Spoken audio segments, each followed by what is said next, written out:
بسم الله الرحمن الرحيم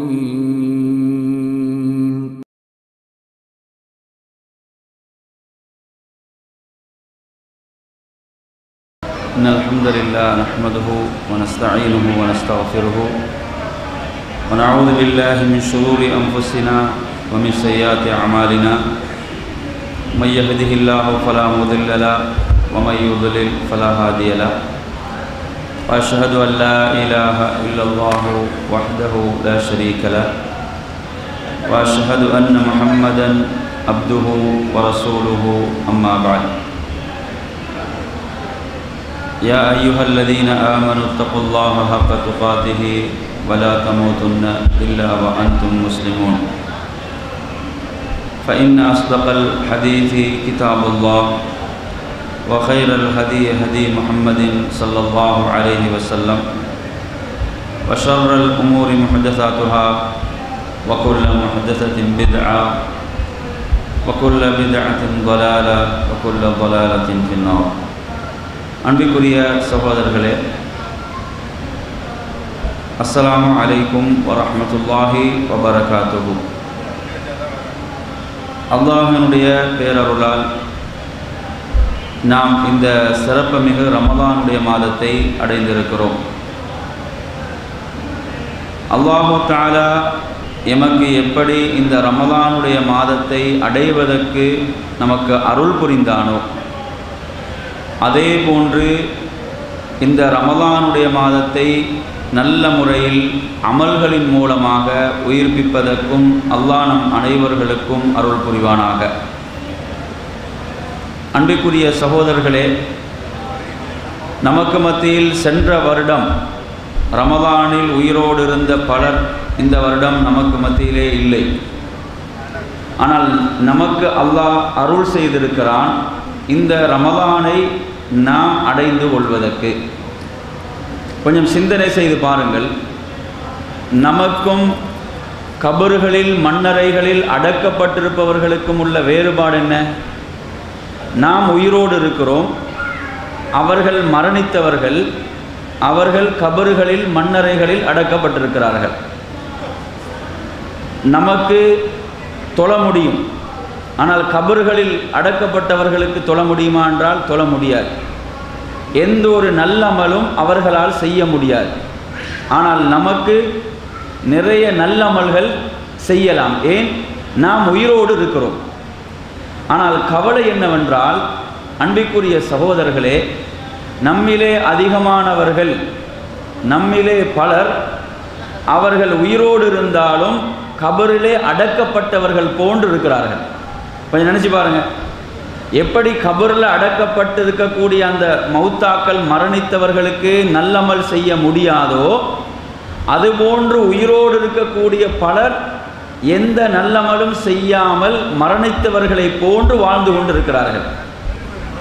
இவங்க நமது பார்வையிலே உயிரோடு உள்ளவர்கள் போன்றிருந்தாலும் அல்லாஹ்வுடைய பார்வையிலே இவர்கள் மரணித்தவர்கள். நபிகள் நாயகம் ஸல்லல்லாஹு அலைஹி வஸல்லம் அவர்கள் குறிப்பிட்டார்கள், மஸலுல்லதி யذ்குரு ரப்பஹு வல்லதி லா யذ்குரு ரப்பஹு மஸலுல் ஹய்ய் வல் மய்யித். அல்லாஹ்வை நினைவு கூறக்கூடியவனுக்கும் அல்லாஹ்வை நினைவு கூறாதவனுக்கும் உதாரணம் உயிரோடு உள்ள மரணித்தவனுடைய உதாரணமாகும். என் அருமையான சகோதரர்களே, கொஞ்சம் நினைச்சு பாருங்க, எப்படி ஒரு மரணித்தவனுக்கு கபரிலே அடக்கப்பட்ட ஒருவருக்கு நல்லமல்கள் செய்ய முடியாதோ, அதுபோன்று இவர்கள் உயிரோடு இருந்தும் தொழாமல் இருக்கிறார்கள், நோன்பு வைக்காமல் இருக்கிறார்கள், அல்லாஹ்வை திக்ரு செய்யாமல் இருக்கிறார்கள், தான தர்மங்கள் கொடுக்காமல் இருக்கிறார்கள், குர்ஆனை ஓதாமல் இருக்கிறார்கள். ஆனால் இவங்க யாரு? உயிரோடு இருக்கிறார்கள், ஆனால் எந்த ஒரு நல்ல அமலையும் செய்வது கிடையாது. அன்பிற்குரிய சகோதரர்களே, நாம் அழுகின்ற ஒரு சந்தர்ப்பம் எப்போது சொல்லுங்க பார்ப்போம்? நாம் அனைவரும் அழுகின்ற கண்ணீர் வடிக்கின்ற ஒரு சந்தர்ப்பம் தான் நமது யாராவது ஒரு நெருங்கிய ஒரு உறவினர் மரணித்து விட்டால், நமக்கு மிகவும் விருப்பத்துக்குரிய, நமக்கு மிகவும் தேவையான நமது ஒரு நண்பர், நமது உறவினர்கள் யாராவது ஒருவர் மரணித்து விட்டால் நாம் அழுகின்றோம், நாம் கண்ணீர் வடிக்கிறோம். என் அருமையான சகோதரர்களே, மரணம் என்றால் என்ன? மரணம் என்றால் உடலிலிருந்து உயிர் பிரிகிறது இல்லையா? உடலிலிருந்து உயிர் பறிக்கப்படுகிறது, அவர் மரணித்து விடுகிறார். இதற்கு நாம் அனைவரும் கண்ணீர் வடிக்கிறோம். என் அருமையான சகோதரர்களே, இதைவிட நாம் கவலைப்பட வேண்டிய ஒரு சந்தர்ப்பம் தான் பலர் உயிரோடு இருந்தாலும் அவர்களுடைய உள்ளங்கள் மரணித்திருக்கின்றன. இதற்கு யாரும் அழுகிறது கிடையாது. எதற்கு அழுகிறோம்? உடல்ல இருந்து உயிர் பிரிந்தால் அழுகின்றோம், உடல் மரணித்து விட்டால் அழுகின்றோம். ஆனால் இதைவிட கவலைப்பட வேண்டிய அழ வேண்டிய ஒன்று என்ன தெரியுமா? உள்ளம் மரணித்திருக்கிறது. பலருடைய உள்ளம் மரணித்து விட்டது. அன்பிற்குரிய சகோதரர்களே, உடல் மரணித்து விட்டால் உலகத்தில் உள்ள தொடர்பு அறுந்து போகிறது. உடல் மரணித்து விட்டால் என்ன நடக்குது? உலகத்தில் உள்ளவர்களோடு உள்ள தொடர்பு அறுந்து போகிறது. உள்ளம் மரணித்து விட்டால் அல்லாஹ்வோடு உள்ள தொடர்பு அறுந்து போகிறது. எது ஆபத்தானது? கொஞ்சம் நினைச்சு பாருங்க, எது பயங்கரமானது? உடல் மரணித்து விட்டால் மக்களோடு உள்ள தொடர்பு தான் அறுந்து போகிறது. ஆனால் உள்ளம் மரணித்து விட்டால் அல்லாஹ்வோடு உள்ள தொடர்பு அறுந்து போகிறது. அப்ப எது பயங்கரமானது? எதற்கு அழ வேண்டும்? நாம் எதற்கு அழுது கொண்டிருக்கிறோம்? எனவே அருமையான சகோதரர்களே, நாம் கொஞ்சம் சிந்தனை செய்து பார்க்க வேண்டும். உள்ளம், நபிகள் நாயகம் ஸல்லல்லாஹு அலைஹி வஸல்லம் சொல்கிறார்கள், இன்ன ஃபில் ஜஸதி முத்வா, உடலிலே ஒரு சதை பிண்டம் இருக்கிறது. இதா ஸலுஹத், அது சீராகிவிடும் என்றால் முழு உடலுமே சீராகிவிடும். அது சீர்கெட்டு விடும் என்றால் முழு உடலுமே சீர்கெட்டு விடும். அப்ப அதுல நோயை நீங்க எடுத்தீங்கன்னு சொன்னா அது முழு உடலுக்கும் பரவுகிறது. கொஞ்சம் எடுத்து பாருங்க. சில நோயாளிகள், டாக்டர் மருத்துவர் ஆலோசனை கொடுக்கிறார், விரலை எடுக்க வேண்டும், விரலை வெட்ட வேண்டும். விரலை வெட்டவில்லை என்றால் அது முழு காலுக்கும் பரவும், அதற்கு பிறகு முழு உடலுக்கும் பரவும். இந்த நேரத்திலே மருத்துவருடைய வைத்தியருடைய ஆலோசனை கேட்ப நாம் என்ன செய்கிறோம்? அந்த நோயாளியுடைய குடும்பத்திலே உள்ளவர்கள் எல்லாம் கலந்து ஆலோசித்து முடிவு செய்து என்ன சொல்கிறோம்? அப்படி என்றால் விரலை எடுங்கள்.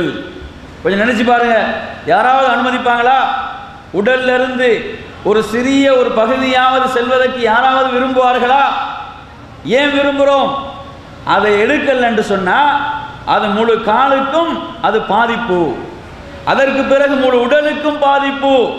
அதனால் அதை எடுக்க சொல்கிறோம். என் அருமையான சகோதரர்கள், நபி அவர்கள் சொல்கிறார்கள், உள்ளம் சீர்கட்டு விடும் என்றால் முழு உடலுக்கும் அது பரவிவிடும், முழு உடலுக்கும் அது பாதிப்பை ஏற்படுத்திவிடும் என்று சொன்னார்கள். ஆனால் கொஞ்சம் நினைச்சு பாருங்க, நமது உள்ளங்களுடைய நிலை என்ன? இந்த உள்ளத்தை நாம் சீர்படுத்திக் கொள்வதற்குரிய வேலை திட்டங்கள் நம்மிடம் என்ன இருக்கிறது? உள்ளத்தை தூய்மைப்படுத்துவதற்குரிய ஒரு உயர்ந்த வணக்கம் தான் நோன்பு. மறந்து விடாதீர்கள்.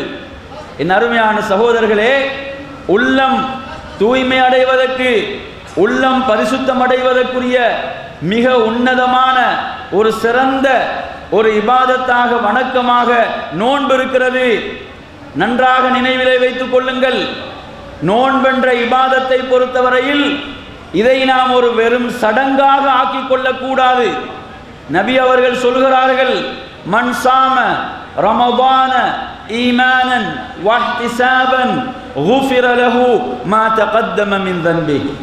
எவர் இந்த ரமலானுடைய மாதத்தில் ஈமானுடனும், என் அருமையான சகோதரர்களே, இந்த நோன்பு கடமை மூமின்களுக்கு தான். அல்லாஹ் சொல்கிறான், யா அய்யுஹல்லதீன ஆமனூ குதிப அலைக்குமுஸ் ஸியாம் கமா குதிப அலல்லதீன மின் கப்லிக்கும் லஅல்லக்கும் தத்தகூன். மூமின்களே, உங்கள் மீது, உங்களுக்கு முன்னிருந்த சமுதாயங்கள் மீது நோன்பு விதியாக்கப்பட்டது போன்று உங்கள் மீதும் விதியாக்கப்பட்டுள்ளது. இந்த அழைப்பே மூமின்களுக்கு தான், காபிர்களுக்கு கிடையாது. அப்ப நீங்க என்ன கவனிக்க வேண்டும்டா, நபி அவங்க சொல்றாங்க, எவர் ஈமானுடன் ரமலான் மாதத்தில் நோன்பு இருக்கிறாரோ, நல்ல கவனிங்க வார்த்தைய, ஈமானுடன் நோன்பு இருக்கிறாரோ, அதே போன்று வஹ்திசாபன், கூலியை நிறைவாக அல்லாஹ்விடத்தில் எதிர்பார்த்து நோன்பு இருக்கிறாரோ, வித்தியாசம் இருக்கிறது அருமையான சகோதரர்களே. என்ன வித்தியாசம்? அல்லாஹ்விடத்திலே கூலியை எதிர்பார்த்து நோன்பு இருப்பவர் தொழாமல் இருக்க மாட்டார். நாங்க பார்க்கிறோம், நிறைய நோன்பு இருக்கக்கூடிய சகோதரர்கள் தொழுகையாளிகளாக இல்லை. அல்லாஹ்விடத்தில் கூலியை எதிர்பார்ப்பவர், ஈமானோடு நோன்பு இருப்பவர் தொழாமல் இருப்பாரா? தொழாமல் இருக்க முடியுமா?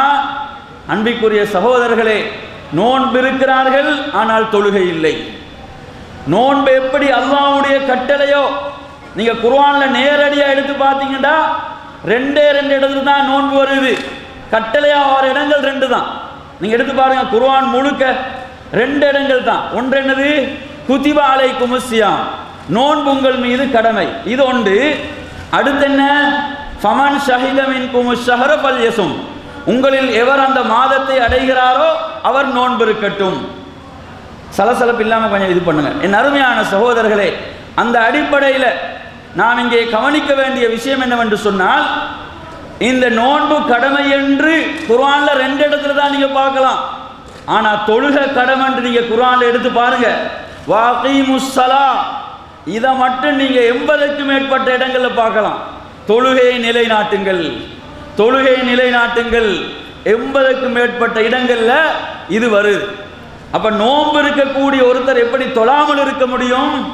நபி அவர்கள் சொல்லிவிட்டார்கள், எவர் வேண்டுமென்று ஒரு நேர தொழுகையை விடுகிறாரோ அவர் காஃபிராகிவிட்டார், அவர் நிராகரிப்பாளராகிவிட்டார்.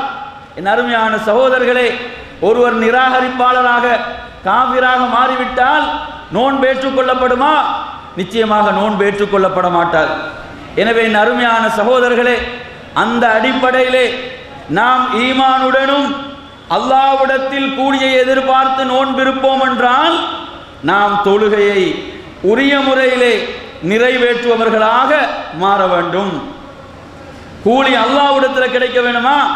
அல்லாஹ் குர்ஆன்ல சொல்றான், இன்னமா யதகப்பலுல்லாஹு மினல் முத்தகீன், நிச்சயமாக அல்லாஹ் நல்லமல்களை ஏற்றுக்கொள்வது தக்வாவுடைய மக்களிடமிருந்து தான் என்று சொல்கிறான். தக்வாவுடைய மக்கள், இறையச்சமுடைய மக்கள், இந்த மக்களிடமிருந்து தான் நன்மைகள் ஏற்றுக்கொள்ளப்படுகின்றன. கொஞ்சம் நினைச்சு பாருங்க, நான் என்னுடைய தொழுகையை, என்னுடைய நோன்பை அல்லாஹ் ஏற்றுக்கொள்ள வேண்டும் என்று ஏதாவது கட்டாயம் இருக்குதா? கொஞ்சம் உள்ளத்துல கையை வச்சு கேளுங்க. என்னுடைய தொழுகையை, என்னுடைய நோன்பை அல்லாஹ் ஏற்றுக்கொள்ள வேண்டும் என்ற ஏதாவது கட்டாயம் இருக்குதா? அல்லாஹ்வை யாருக்காவது நிர்பந்திக்க முடியுமா? முடியாது. அல்லாஹ் அவன்தான் ஆட்சியாளர்களுக்கெல்லாம் ஆட்சியாளன், அவனை எவர்களாலும் நிர்பந்திக்க முடியாது.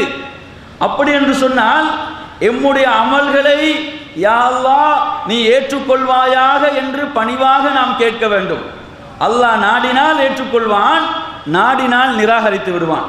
அப்ப நாங்கள் எந்த அளவு பயத்தோட உள்ளச்சத்தோட யா அல்லாஹ் நான் இந்த வணக்கத்தை செய்கிறேன், இதில் நிறைய குறைகள் பலவீனங்கள் என்னை அறியாமல் ஏற்படும், யா அல்லாஹ் அந்த பலவீனத்தின் காரணத்தால் என்னுடைய அமலை நிராகரித்து விடாதே, என்னுடைய வணக்கத்தை நிராகரித்து விடாதே. என் அருமையான சகோதரர்களே, நாம் அனைவரும் இங்கே கவனிக்க வேண்டிய விஷயம் என்னவென்று சொன்னால், நாம் இங்கே அனைவரும் சிந்திக்க வேண்டிய விஷயம் என்னவென்று சொன்னால், என் அருமையான சகோதரர்களே, அமல் இபாதத் வணக்க வழிபாடுகளை பொறுத்தவரையில் இந்த வணக்க வழிபாடுகளை நாம் யா அல்லாஹ் இதை எம்மிடமிருந்து ஏற்றுக்கொள்வாயாக. நீங்க குர்ஆன்ல எடுத்து பாருங்க, அல்லாஹ் நம் அனைவருக்கும் ஒரு துஆவை சொல்லி தருகிறான். குர்ஆன்ல இப்ராஹிம் அலைஹிஸ்ஸலாம் கேட்ட ஒரு துஆ. என்ன துஆ அது? ரப்பனா தகப்பல் மின்னா இன்னக அன்தஸ் ஸமீஉல் அலீம், எம்முடைய ரப்பே எம்மிடமிருந்து இந்த வணக்கத்தை ஏற்றுக்கொள்வாயாக. எனவே நறுமையான சகோதரர்களே, நோன்பென்ற இபாதத்திலே ஈடுபடுகின்ற நாம் அந்த நோன்புக்கு பாதிப்பை ஏற்படுத்துகின்ற அதனுடைய அந்த கூலி, அதனுடைய நன்மைகளை குறைத்து விடுகின்ற எந்த பாவத்திலும் நாம் ஈடுபட்டு விடக்கூடாது. இப்போ ஒரு சகோதரர் வந்து சொல்றாரு, அவர் நோன்போடு இருக்கிறாங்க, ஆனா எல்லாரும் என்ன செய்யறாங்க? சினிமா படம் பார்க்கின்றார்கள்.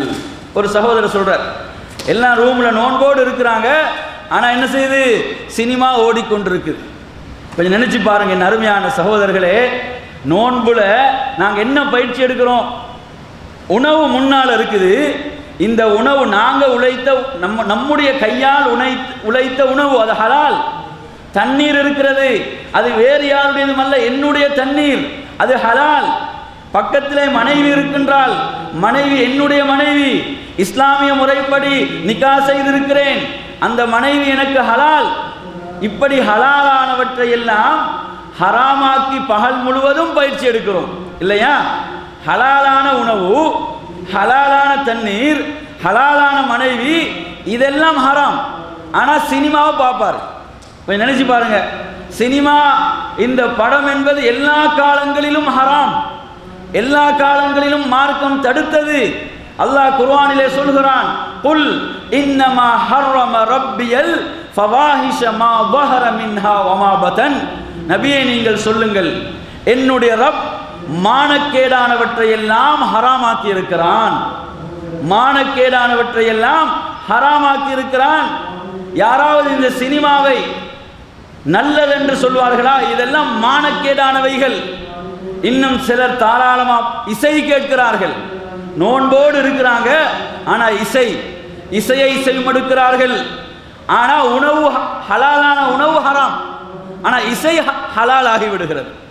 இசை எல்லா காலங்களிலும் ஹராம். என் அருமையான சகோதரர்களே, இன்னும் அதிகமானவர்கள் வீணான விளையாட்டுகளில், வீணான காரியங்களில் ஈடுபடுகிறார்கள். நீங்க முழுமையா உங்களோட பயான்ல கவனத்தை வைய, பிறகு உங்களுக்கு அதெல்லாம் விநியோகிக்கிறதுலாம் உங்களுக்கு பிறகு பார்த்துக்கொள்ளலாம். உங்களோட கவனத்தை முழுமையா பயான்ல வச்சுக்கோங்க என் அருமையான சகோதரர்களே. எனவே அந்த அடிப்படையில் நாம் என்ன கவனிக்க வேண்டும் என்று சொன்னால், அன்பிற்குரியவர்களே, இந்த நோன்பு என்பது 13-14 மணி நேர நோன்பு. இதை நாம் முழுமையாக ஈமானோடும் அல்லாஹ்விடத்தில் நன்மையை எதிர்பார்த்தும் நாம் அந்த வணக்கத்தை செய்ய வேண்டும். இந்த நோன்பென்ற இந்த வணக்கத்துடைய புனிதத்துவத்தை நாம் காக்க வேண்டும். ஏனென்றால் நோன்பாளிக்கு அல்லாஹ் கொடுக்கக்கூடிய அந்தஸ்து இருக்கிறதே, அது போன்று வேறு யாரும் அந்தஸ்து கொடுக்கவில்லை. நோன்பாளிக்குரிய அந்தஸ்து அல்லாஹ்விடத்தில் என்ன தெரியுமா? லஹலூஃபு ஃபமிஸ் ஸாயிமி அத்யபு இன்தல்லாஹி மிர் ரீஹில் மிஸ். நோன்பாளியுடைய வாயிலிருந்து வருகின்ற வாடை அல்லாஹ்விடத்தில் கஸ்தூரியை விட சிறப்பானது. நீங்க இன்னொரு ஹதீஸ்ல பார்க்கலாம், அல்லாஹ்வுடைய வழியில ஜிஹாத் செய்து ஷஹீதாக்கப்பட்ட அந்த ஷஹீதுடைய இரத்தம் நாளை மறுமையில் கஸ்தூரியை விட மனம் வீசும் என்று நபி அவர்கள் சொன்னார்கள். யாரு? ஒரு ஷஹீத், அல்லாஹ்வுடைய வழியில் அல்லாஹ்வுடைய தீனுக்காக ஜிஹாத் செய்து தன்னையே அர்ப்பணித்துக் கொண்ட ஒரு ஷஹீத். இந்த ஷஹீதுடைய இரத்தம் நாளை மறுமையில் அல்லாஹ்விடத்தில் கஸ்தூரியை விட மனம் கமலும் என்று நபி அவர்கள் சொன்னார்கள். இதே போன்ற ஒரு சிறப்பு நோன்பாளியுடைய வாய் வாடைக்கு கொடுக்கப்படுகிறது. நபிகள் நாயகம் ஸல்லல்லாஹு அலைஹி வஸல்லம் சொல்கிறார்கள், ஒரு நோன்பாளியுடைய வாயிலிருந்து வருகின்ற வாடை கஸ்தூரியை விட சிறப்பானது. இந்த இடத்தில் உங்களுக்கு ஒரு சட்டத்தையும் சொல்ல வேண்டும். ஒரு சட்டம், அதிகமானவர்களுக்கு மத்தியில் இருக்கக்கூடிய ஒரு சந்தேகம் என்னவென்றால், நோன்பாளிகள் நோன்புடைய நேரத்தில் பல் துலக்க முடியுமா, பல் துலக்குவதற்கு அனுமதி இருக்கிறதா என்று அதிகமானவர்கள் இந்த கேள்வியை கேட்பார்கள் நோன்பு காலங்களில். என் அருமையான சகோதரர்களே, ஏன் இந்த சந்தேகம் வருது என்று சொன்னா, இப்ப நான் சொன்ன இந்த செய்தியில் என்ன வருது? நோன்பாளியுடைய வாய் வாடை அல்லாஹ்விடத்தில் கஸ்தூரியை விட சிறப்பானது.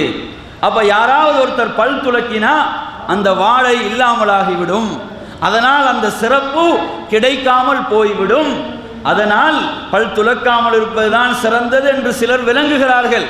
ஆனால் அன்பிற்குரிய சகோதரர்களே, இந்த செய்தியை எந்த நபிகள் நாயகம் ஸல்லல்லாஹு அலைஹி வஸல்லம் சொன்னார்களோ அவங்க நோன்போடு இருக்கும் போது எப்படி நடந்து கொண்டார்கள் பார்க்க வேணுமா இல்லையா?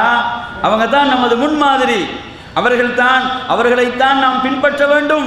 நமது உயிரை விட மேலானவர், நமது கண் குளிர்ச்சி நபிகள் நாயகம் ஸல்லல்லாஹு அலைஹி வஸல்லம் அவர்கள் நோன்போடு இருக்கும் போது பல் துலக்குவார்களா இல்லையா? புகாரில நீங்க எடுத்து பாருங்க. இந்த ஹதீஸை ஆமிர் இப்னு ரபீஆ ரலியல்லாஹு அன்ஹு அவங்க சொல்றாங்க, புகாரில இடம்பெறுகிறது. நபிகள் நாயகம் ஸல்லல்லாஹு அலைஹி வஸல்லம் அவர்களை நான் பார்த்தேன், அவர்கள், அதாவது மாலா உஹுசி வலா அவுத், எனக்கு எண்ண முடியாத அளவுக்கு நோன்போடு இருக்கும் போது பல் துலக்குவார்கள். நோன்போடு இருப்பாங்க ரசூலுல்லாஹ். நோன்போடு இருக்கும் போது கணக்கிட முடியாத அளவுக்கு நபி அவர்கள் பல் துலக்குவார்கள். எனவே நறுமையான சகோதரர்களே, நன்றாக கவனிங்க. ரசூலுல்லாஹி ஸல்லல்லாஹு அலைஹி வஸல்லம் அவர்கள் என்ன சொன்னாங்க? அவங்க தான் சொன்னாங்க நோன்பாளியுடைய வாய் வாடை கஸ்தூரியை விட சிறந்தது என்று. ஆனால் ரசூலுல்லாஹி ஸல்லல்லாஹு அலைஹி வஸல்லம் அவர்களே நோன்போடு இருக்கும் போது பல் துலக்கி இருக்கிறார்கள். அப்ப நாம் நன்றாக விளங்க வேண்டும், இங்கே ரசூலுல்லாஹ் சொல்ற வாய் வாடை என்பது பல் துலக்காமல் ஏற்படுவது அல்ல. அதாவது 13-14 மணி நேரங்கள் தொடர்ச்சியாக உண்ணாமலும் பருகாமலும் இருக்கும் போது உள்ளே குடலில் இருந்து ஏற்படுகின்ற ஒரு மாற்றத்தை நபி அவர்கள் இங்கே சொல்கிறார்கள். எனவே நோன்பாளியை பொறுத்தவரையில் தாராளமாக பல் துலக்கிக் கொள்ளலாம். புகாரியிலே ஹதீஸ் இருக்கிறது, நபி அவர்கள் நோன்போடு கணக்கிட முடியாத அளவுக்கு பல் துலக்கி இருக்கிறார்கள். இதுல இன்னொரு சந்தேகம் உங்களுக்கு வரும். என்ன சந்தேகம்? பேஸ்ட்டை பயன்படுத்தலாமா? பேஸ்ட், அந்த மருந்தை பயன்படுத்துவது, இதை பயன்படுத்தி பல் துலக்கலாமா என்று அடுத்த ஒரு கேள்வி இருக்கிறது. என் அருமையான சகோதரர்களே, இப்படியான பட்பசைகள், இப்படியான பேஸ்டுகளை பயன்படுத்தலாம். ஆனால் அதை எந்த காரணம் கொண்டும் விழுங்கிவிடக் கூடாது. ஏனென்றால் நோன்பை எது முறிக்கும்? நாம் உண்ணுவதும் பருகுவதும் நோன்பை முறித்துவிடும். எனவே அதை பயன்படுத்தினாலும் அதை எந்த காரணத்தை கொண்டும் நாம் விழுங்கிவிடக் கூடாது. விழுங்காமல் இருக்கும் வரை நோன்பு முறியாது என்பதை நாம் கவனத்திலே வைத்துக் கொள்ள வேண்டும். எனவே நறுமையான சகோதரர்களே, நோன்பாளி எவ்வளவு கண்ணியப்படுத்தப்படுகிறான் என்று பாருங்கள். இந்த நோன்பாளி ரசூலுல்லாஹி ஸல்லல்லாஹு அலைஹி வஸல்லம் சொல்கிறார்கள், மறுமையில நீங்க எடுத்து பாருங்க, சுவர்க்கத்துக்கு நிறைய வாயில்கள் இருக்கிறது. நபி அவங்க சொல்றாங்க, சுவர்க்கத்தினுடைய வாயில்களை பற்றி சொல்லும் போது பாபு ஸலா, இது சுவர்க்கத்துடைய ஒரு வாயில். தொழுகையாளிகள் அந்த வாயிலூடாக அழைக்கப்படுவார்கள். பாபு சதகா, சதகா என்ற வாயில் ஒரு சொர்க்கத்துக்கு இருக்கிறது. தான தர்மம் செய்தவர்கள் அந்த வாயிலூடாக அழைக்கப்படுவார்கள். அதே போன்று ஜிஹாத், அல்லாஹ்வுடைய வழியிலே போர் புரிந்தவர்கள் ஜிஹாதுடைய வாயிலூடாக சுவர்க்கத்துக்கு அழைக்கப்படுவார்கள். அதே போன்று நோன்பாளிகள் அர்-ரையான் என்ற வாயிலூடாக சுவர்க்கத்துக்கு அழைக்கப்படுவார்கள். இந்த செய்தியை நபித்தோழர்கள் எல்லாம் கேட்டுக்கொண்டிருக்கிறார்கள். அப்போது அங்கிருந்த ஒரு சிறந்த நபித்தோழர் அபூபக்கர் சித்திக் ரலியல்லாஹு அன்ஹு அவர்கள், யா ரசூலல்லாஹ், இந்த எல்லா வாயிலூடாகவும் ஒருவர் அழைக்கப்படுவாரா கேட்கிறான். எல்லா வாயிலூடாகவும், தொழுகையுடைய வாயிலூடாக இங்கே இந்த வாயிலூடாக வாங்க, சதகாவுடைய வாயில் உள்ளவர் நீங்க இந்த வாயிலூடாக வாங்க, ஜிஹாதுடைய வாயில் உள்ளவர் நீங்க இந்த வாயிலூடாக வாங்க, இப்படி எல்லா வாயில்களூடாகவும் அழைக்கப்படுவதற்கு வாய்ப்பு இருக்குதா? அப்ப அபூபக்கர் ரலியல்லாஹு அன்ஹு இந்த கேள்வியை கேட்கும் போது நபி அவங்க என்ன சொன்னாங்க தெரியுமா? ஆம், ஒருவர் எல்லா வாயிலூடாகவும் சொர்க்கத்துக்கு அழைக்கப்படுவார், அதில் ஒருவராக நீரும் இருப்பீர் என்று நபி அவங்க சொன்னாங்க. இந்த நன்மாராயத்தை யாருக்கு கொடுத்தாங்க? அபூபக்கர் சித்திக் ரலியல்லாஹு அன்ஹு அவர்களுக்கு. அன்பிற்குரிய சகோதரர்களே, உங்களோட உள்ளத்துல கையை வச்சு கேளுங்க, நீங்க சொர்க்கத்துடைய எல்லா வாயிலூடாகவும் அழைக்கப்பட விரும்புகிறீர்களா அல்லது ஒரு வாயிலூடாக அழைக்கப்பட விரும்புகிறீர்களா? நாம் அனைவரும் எதை விரும்புவோம்? சொர்க்கத்துடைய எல்லா வாயிலூடாகவும் நான் அழைக்கப்பட வேண்டும். அப்படி என்றால் நாம் உரிய முறையில் தொழ வேண்டும், சதகாக்கள் கொடுக்க வேண்டும், எல்லா நன்மைகளிலும் நாம் முந்தி செல்ல வேண்டும். எனவே அன்பிற்குரிய சகோதரர்களே, அந்த அடிப்படையிலே இந்த ரமதானுடைய காலம் ஐயாமும் மஅதூதாத், என்ன முடியுமான சில நாட்கள். கொஞ்சம் நினைச்சு பாருங்க அன்பிற்குரிய சகோதரர்களே, நோன்பு நோட்காவிட்டாலும் நோற்றாலும் நாள் முடிந்துவிடும் இல்லையா? கொஞ்சம் நினைச்சு பாருங்க, இந்த நாள், இன்று நோன்புடைய முதல் நாள்ல இருக்கிறோம். இன்று எத்தனையோ பேர் நோன்பு இல்லாமல் இருப்பார்கள். நோன்பு இல்லாட்டியும் சூரியன் மறையத்தான் செய்யும். நோன்பு நோட்காதவர்களுக்கும் சூரியன் மறையும், நோன்பு நோற்றவர்களுக்கும் சூரியன் மறையும். ஆனால் யார் சிறந்தவர்கள்? யார் நோன்போடு அந்த நாளை கழித்தார்களோ அவர்கள் தான் சிறந்தவர்கள். எனவே அன்பிற்குரிய சகோதரர்களே, இந்த நாட்களை, நேரங்களை யாராலும் நிறுத்த முடியாது. இது கழிந்து கொண்டே இருக்கும். ஆனால் நாம் அதை நன்மையிலே தீமையிலே கழிக்கிறோமா? கொஞ்சம் நினைச்சு பாருங்க. இந்த நேரத்தில் நாம் அனைவரும் உட்கார்ந்து அல்லாஹ்வுடைய மார்க்கத்தை, தீனை கேட்கிறோம். இதே நேரத்திலே பலர் வீடுகளில், ரூம்களில் உட்கார்ந்து சினிமா பார்த்து கொண்டிருப்பாங்க. எந்த சபை அல்லாஹ்வுக்கு விருப்பமானது? அல்லாஹ்வுக்கு விருப்பமான சபை அல்லாஹ்வுடைய மார்க்கம் பேசப்படுகின்ற சபை. அதிலே உட்கார்ந்து அதை கேட்கக்கூடிய சபைதான் அல்லாஹ்வுக்கு விருப்பமான சபை. எனவே நறுமையான சகோதரர்களே, ரமலானுடைய முதல் நாளில் இருக்கிறோம். நாம் ஒரு உறுதியை எடுத்துக்கொள்ள வேண்டும். உறுதியாக, இஹ்லாஸாக, உள தூய்மையோடு இந்த உறுதியை எடுங்கள். நிச்சயமாக நான் இந்த ரமலானை நல்ல முறையிலே கழிப்பேன். இந்த ரமலானில் நான் மன்னிப்பை பெற்றுக்கொள்வேன். நான் இந்த ரமலானில் அல்லாஹ்வுடைய திருப்பொருத்தத்தை பெற்றுக்கொள்வேன். நான் இந்த ரமலானில் அல்லாஹ்வுடைய எல்லா அருள்களுக்கும் தகுதியுடைய மனிதனாக மாறிவிடுவேன். என் அருமையான சகோதரர்களே, ரமலான்ல முதல் நாள் இருக்கிறோம். போராட்டத்தை விட்டுடாதீங்க, போராட்டத்தை விட்டு கொடுத்துடாதீங்க. உறுதியா முடிவெடுங்க. இந்த ரமலானை நான் நல்ல முறையிலே இதை பயன்படுத்துவேன், நல்ல முறையில் இந்த ரமலானை கழிப்பேன். குர்ஆனுடைய மாதம் இந்த ரமலான், குர்ஆனை நான் நல்ல முறையிலே ஓதுவேன். அன்பிற்குரிய சகோதரர்களே, குர்ஆன் நமக்கு நாளை மறுமையில் அல்லாஹ்விடத்திலே பரிந்து பேசும். இந்த குர்ஆன் அல்லாஹ்விடத்தில் நாளை மறுமையில் நமக்காக மன்றாடும். இந்த குர்ஆன் நாளை மறுமையில் அல்லாஹ்விடத்தில் நமக்காக வாதிடும். இப்படிப்பட்ட இந்த குர்ஆன் அருளப்பெற்ற புனிதமிகு ரமலானுடைய மாதத்தில் நாம் இருக்கிறோம். எனவே நறுமையான சகோதரர்களே, குர்ஆனை 11 மாதங்களும் அலட்சியப்படுத்தி இருப்போம். இந்த ரமலானுடைய மாதத்திலாவது குர்ஆனை உயிர்ப்பிக்க வேண்டும். இந்த குர்ஆனுக்குரிய கடமைகளை செய்ய வேண்டும். குர்ஆனுக்குரிய கடமைகள் என்ன? சிலர் எடுத்து பாருங்க, குர்ஆன் அப்படி எடுத்து தங்களுடைய முகத்தில் வச்சுட்டு அப்படி மூடி வைக்கிறாங்க. நிறைய பேரை பாருங்க, நாங்கள் பள்ளியில் பார்க்குறோம். என்ன செய்கிறாங்க? பள்ளிக்கு போகிறாங்க, குர்ஆன் எடுக்கிறாங்க, முகத்தில் நெஞ்சில் வச்சுட்டு மூடி வச்சிடுறாங்க. இவங்க நினைக்கிறாங்க குர்ஆனுக்குரிய கடமை இதுதான் நினைக்கிறாங்க. இதற்கு குர்ஆன் வரவில்லை. என் அருமையான சகோதரர்களே, அல்லாஹ் சொல்கிறான், கிதாபுன் அன்ஸல்னாஹு இலைக முபாரக்குன் லியத்தப்பரு ஆயாத்தி வலியதذكر உலுல் அல்பாப். நாம் உமக்கு ஒரு வேதத்தை இறக்கி இருக்கிறோம். ஏன் இதை இறக்கினோம்? அப்படி இப்படி தொட்டு கொஞ்சி வைக்கிறதுக்கா? அல்லது மரணித்தவர்கள் அவர்களுக்காக ஓதுவதற்கா? அல்லது எழுதி தொங்க போடுவதற்கா? அல்லது கரைத்து குடிப்பதற்கா? அல்லாஹ் குர்ஆனிலே சொல்கிறான், இந்த வேதத்தை நபியை நாம் உமக்கு இறக்கினோம் லியத்தப்பரு ஆயாத்தி, அதனுடைய வசனங்களை சிந்திக்க வேண்டும் என்பதற்காக. அதனுடைய வசனங்கள் ஆய்வு செய்யப்பட வேண்டும். அதனுடைய வசனங்களை நாம் விளங்க வேண்டும். அப்பதான் பரக்கத்து இருக்குது. நிறைய பேர் நினைக்கிறாங்க வீட்டில் குர்ஆன் இருந்தா பரக்கத்துண்டு. நிச்சயமாக இல்லை. என் அருமையான சகோதரர்களே, வீட்டில் குர்ஆன் இருந்தா பரக்கத்து இல்லை. குர்ஆனுக்குரிய கடமையை செய்தால் பரக்கத். குர்ஆனுக்குரிய கடமையை செய்யவில்லை என்றால் குர்ஆன் நாளை மறுமையில் எதிராக வரும். நிறைய பேர் நினைக்கிறாங்க வீட்டில் குர்ஆனை வச்சுட்டா போதும், குர்ஆனுக்குரிய கடமை செய்ய தேவையில்லை. ஆனால் நீங்கள் எடுத்து பாருங்க, முன் ஹோல்ல எல்லாம் விசிட்டர்ஸ் வருவாங்க. அவங்களோட காட்சிக்கு தொலைக்காட்சி இருக்கும், தொலைக்காட்சி பெட்டி இருக்குது. அதிலெல்லாம் தூசி இருக்காது, அதை நல்லா மூடி வச்சிருப்பாங்க, அது நல்லதா இருக்கும். ஆனால் குர்ஆனை பாருங்க, குர்ஆன் எங்கே இருக்கும்? ஏதோ ஒரு மூலையில் இருக்கும்.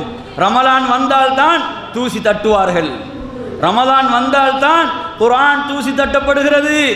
என் அருமையான சகோதரர்களே, இவர்கள் நாளை மறுமையில் தப்ப முடியும் நினைக்கிறீர்களா? குர்ஆனுக்குரிய கடமை ரமலானில் மட்டுமல்ல. என் அருமையான சகோதரர்களே, ஆயிஷா ரலியல்லாஹு அன்ஹா அவர்களிடம் ஒரு நபித்தோழர் வந்து கேட்கிறார். உம்மஹாத்துல் முஃமினீன் ஆயிஷா ரலியல்லாஹு அன்ஹா அவர்களிடம் அல்லாஹ்வுடைய ரசூல் ஸல்லல்லாஹு அலைஹி வஸல்லம் அவர்களுடைய பண்புகள், குணாதிசயங்கள் எவ்வாறு இருந்தன என்று கேட்கிறார்கள். ஆயிஷா ரலியல்லாஹு அன்ஹா சொல்கிறார்கள், கான ஹுலுகுஹு அல் குர்ஆன், நபியுடைய பண்புகள் குர்ஆனாகத்தான் இருந்தது. ரசூலுல்லாஹ்ங்கட வாழ்க்கையை பார்த்தா குர்ஆனை பார்க்க தேவையில்லை. குர்ஆனை தான் நடைமுறைப்படுத்தினார்கள், குர்ஆனை தான் செயல்படுத்தினார்கள். இன்று குர்ஆன் எங்க இருக்குது? அது குர்ஆன்ல இருக்குது, நமது வாழ்க்கையில் இருக்குதா? கொஞ்சம் நினைச்சு பாருங்க.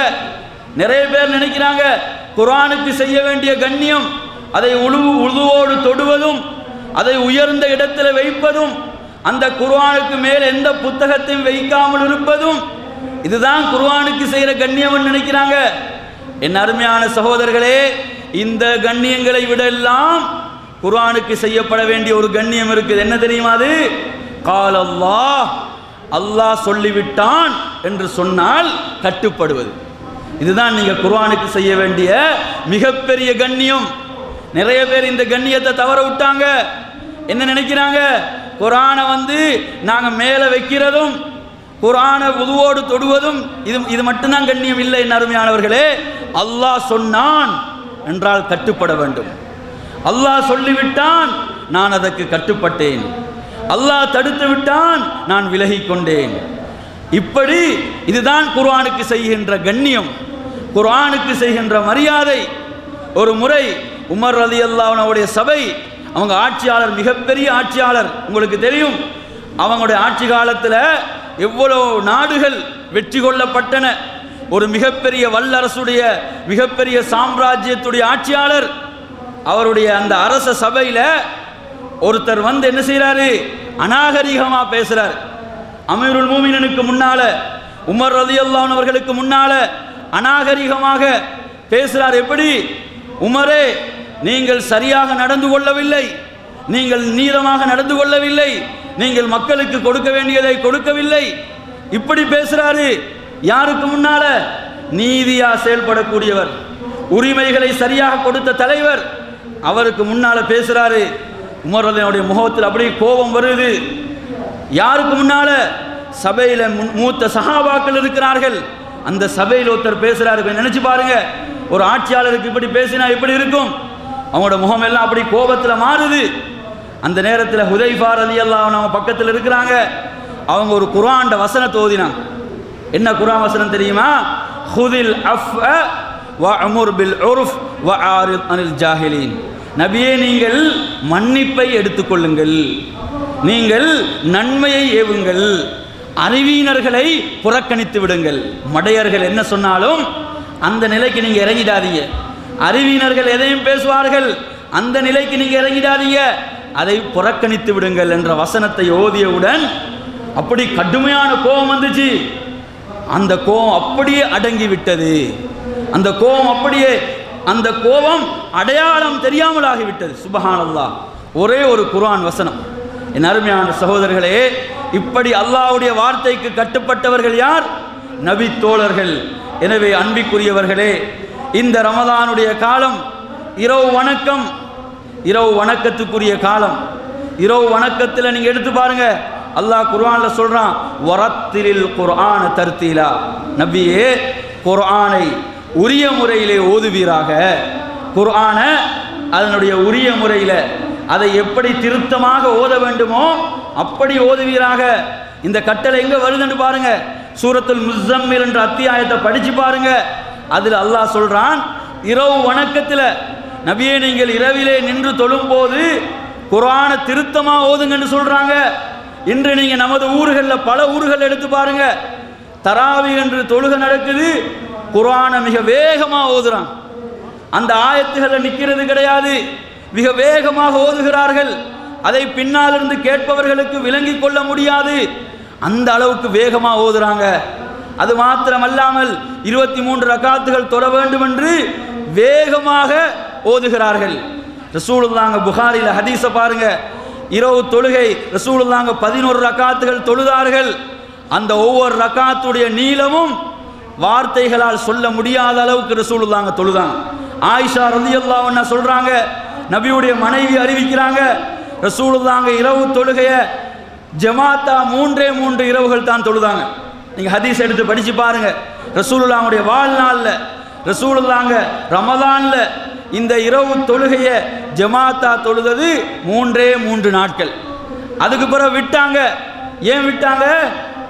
அது கடமையாகி விடுமோ என்று பயந்து, அது கடமையாகி விடுமோ என்ற அச்சத்தில் அதை விட்டாங்க. எனவே அருமையான சகோதரர்களே, இந்த ரமதானுடைய இரவு கால தொழுகைகள் அவசரமாக தொழப்பட வேண்டிய தொழுகைகள் அல்ல. நிதானமாக நல்ல முறையிலே நிறுத்தி ஹுதைஃபா ரலியல்லாஹு அன்ஹு சொல்றாங்க, ரஹமத்துடைய வசனங்களை ரசூலுல்லாஹ் ஓதுவாங்கண்டா அல்லாஹ்வுடைய ரஹமத்தை பிரார்த்திப்பாங்க. சொர்க்கத்துடைய வசனங்களை ஓதும் போது சொர்க்கத்தை கேட்பாங்க. அல்லாஹ்வுடைய தண்டனையை பற்றிய வசனங்களை ஓதும் போது தண்டனையை விட்டு அல்லாஹ்விடம் பாதுகாப்பு தேடுவார்கள். நரகத்தை பற்றிய வசனங்கள் வரும்போது நரகத்தை விட்டு பாதுகாப்பு தேடுவார்கள். இப்படித்தான் ரசூலுல்லாஹ் தொழுதாங்க. ரசூலுல்லாஹ் வேகமாக தொழுது முடிக்கல, பாதங்கள் வீங்கி விடுகின்ற அளவுக்கு ரசூலுல்லாஹ் தொழுதாங்க. அப்ப எனவே அருமையான சகோதரர்களே, இரவு தொழுகையில கவனம் செலுத்த வேணும். சிலர் என்ன செய்யறாங்க, நோன்பு திறந்த உடனே உள்ள கண்டதையெல்லாம் சாப்பிடுறாங்க. வயிறு முட்டை சாப்பிட்டுட்டு தொழ முடியாமல், ருக்கு செய்யவும் முடியாமல், சுஜூத் செய்யவும் முடியாமல், ருக்குவுக்கு போனா தொண்டைக்கு வருது, சுஜூதுக்கு போனா தொண்டைக்கு வருது. ஏன்? லிமிட் இல்லாம சாப்பிடுறது. அருமையானவர்களே, இப்படி சாப்பிடக்கூடாது. அல்லாஹ் அனுமதி தந்து விட்டான். நோன்பு திறந்ததிலிருந்து ஃபஜ்ருடைய அதான் வரைக்கும் சாப்பிடலாம். குலு வஷ்ரபு ஹத்தா யதபையன லகுமுல் கைத்துல் அபியது மினல் கைத்தில் அஸ்வத். இப்போ கொஞ்சம் நினைச்சு பாருங்க, அதில் ஒரு லாஜிக் இருக்குதா? எப்படி லாஜிக்ண்டா, இப்போ நோன்பு திறந்து உங்களுக்கு 2 ஹவர் தான் இருக்குது, 2 ஹவருக்குள்ளே சாப்பிட்டு முடிக்கணும்னு இருந்தால் என்ன செய்ய வேணும்? அவசரமாக சாப்பிடணும். இன்னும் 2 ஹவர் தான் இருக்குது. இது அப்படியா? ஃபஜ்ருடைய அதான் வரைக்கும் இருக்குது. ஃபஜ்ருடைய அதான் வரைக்கும் சாப்பிடலாம். அப்போ நாங்கள் என்ன செய்ய வேணும்? சாப்பாடை லிமிட் பண்ண வேணும். நோன்பு திறந்தோன்னு எடுக்கிற சாப்பாடு இஷா தொழுகையை பாதிக்கக்கூடாது, இரவு தொழுகையை பாதிக்கக்கூடாது. அப்போ சாப்பாடை லிமிட்டாக எடுத்துக்கொள்ள வேணும். சாப்பாட்டை கூடுதலாக எடுத்துட்டோம்டா என்ன நடக்குது? தூக்கம் வருது, உடம்புக்கு அசதி வருது. 2 ரக்காத் தொலைக்குள்ளே என்ன வருது? தொலை இயலாது. 2 ரக்காத் தொலைக்குள்ளே என்ன நடக்குது? போம் என்று மனசு சொல்லுது, உடலுக்கு அசதி வருது. அதனால் என்ன செய்ய? சாப்பாட்டை அளவோடு எடுத்துக்கொள்வோம் என்றால் அதுக்கு பிறகு இஷா தொழுதுட்டு தராவிஹ் தொழுதுட்டு நீங்க சாப்பிடலாம். ஃபஜ்ர் வரை அனுமதி இருக்குது. அப்ப எனவே அருமையான சகோதரர்களே, இந்த இரவு தொழுகையை பாதித்து விடாமல் நமது உணவை நாம் ஆக்கிக் கொள்ள வேண்டும், நமது உணவை அமைத்துக் கொள்ள வேண்டும். எனவே அன்பிற்குரிய சகோதரர்களே, இப்படியாக உங்களுக்கு பல விடயங்களை, பல செய்திகளை நாம் நினைவூட்டினோம். எனவே இந்த ரமலானுடைய காலத்தை நாம் நல்ல முறையிலே, இந்த ரமலானுடைய காலத்தை நல்ல முறையிலே பயன்படுத்தி கொள்ள வேண்டும். ஏனென்றால் இது நன்மைகளை அறுவடை செய்ய வேண்டிய காலம், நன்மைகளை நாம் அறுவடை செய்ய வேண்டிய காலம். ஐயாமும் மஅதூதாத், எண்ண முடியுமான சில நாட்கள், வேகமாக இந்த நாட்கள் நம்மை விட்டு கடந்து சென்று விடும். நாங்கள் இப்போ ரமலான் 1 இருக்கிறோம். இன்னும் பார்த்தீங்கன்னா கொஞ்ச நாளில் ரமலான் முடிந்து விட்டது. ரமலான் முடிஞ்சு அன்பிற்குரிய சகோதரர்களே, இரவுல தொழாம ரூம்ல இருந்து சினிமா பார்க்கிறவண்ட டைமும் முடியும், பள்ளியில் தொழுகிறவருடைய டைமும் முடியும். 2 நேரமும் முடியத்தான் போகுது. ஆனால் எது அல்லாஹ்வுக்கு விருப்பமானது? அல்லாஹ்வுடைய மஸ்ஜிதில் அல்லாஹ்வுக்காக சுஜூத் செய்கிறார், அல்லாஹ்வுக்காக ருக்கு செய்கிறார், அல்லாஹ்வை தொழுகிறார். இந்த மனிதர் அல்லாஹ்வுக்கு விருப்பமானவர். நாங்கள் எந்த பட்டியலில் இருக்க விரும்புகிறோம்? அல்லாஹ்வுக்கு விருப்பமாகவுடைய பட்டியல்லையா, அல்லாஹ்வுடைய கோபத்தையும் வெறுப்பையும் பெற்று தருகின்றவருடைய பட்டியலிலா? என் அருமையான சகோதரர்களே, எனவே அன்பிற்குரிய சகோதரர்களே, இந்த ரமலானுடைய நாட்கள் மிக வேகமாக கடந்து சென்றுவிடும். இதை நல்ல முறையிலே பயன்படுத்த வேண்டும். இஹ்லாஸான முறையிலே, தூய்மையான முறையிலே, உறுதியான ஒரு எண்ணத்தை எடுத்துக்கொள்ளுங்கள். யா அல்லாஹ், நாம் எப்படி உயிரோடு இந்த ரமலானை அடைந்து கொண்டோமோ அதுபோன்று உயிரோடு உள்ளவர்களாக ரமலானை உயிர்ப்பிக்கக்கூடியவர்களாக மாற வேண்டும். ஏன் தெரியுமா? நிறைய பேர் உயிரோடு ரமலானை அடைஞ்சாலும் அவங்க மரணித்தவர்கள். பாருங்க, நிறைய பேர் உயிரோடு தான் இருப்பாங்க, ஆனால் நோன்பு பிடிக்கிறது கிடையாது, தொழுகிறது கிடையாது, இரவு தொழுகை கிடையாது, குர்ஆன் கிடையாது, சதக்கா கிடையாது. ரமலான் அல்லாஹ் கொடுத்துருக்கிறான், ஆனால் எந்த பயனும் இல்லை. அவங்க உயிரோடு தான் இருக்கிறாங்க, எந்த பாக்கியமும் பயனும் இல்லை. அப்போ அவங்க உயிரோடு இருந்து ஆனால் நாம் என்னது? அல்லாஹ் நமக்கு உயிரோடு இந்த பாக்கியத்தை ரமலானை அடைய செய்திருக்கிறான். எப்படி அல்லாஹ் ரமலானை நமக்கு தந்தானோ அதுபோன்று இந்த ரமலானை நாம் நல்ல முறையிலே அமலிலும் இபாதத்திலும் உயிர்ப்பிப்போம் என்று கூறி நிறைவு செய்கிறேன். சுப்ஹானக்கல்லாஹு வ பிஹம்திக அஷ்ஹது அன் லா இலாஹா இல்லா அன்த அஸ்தக்ஃபிருக வ அத்தூபு இலைக்.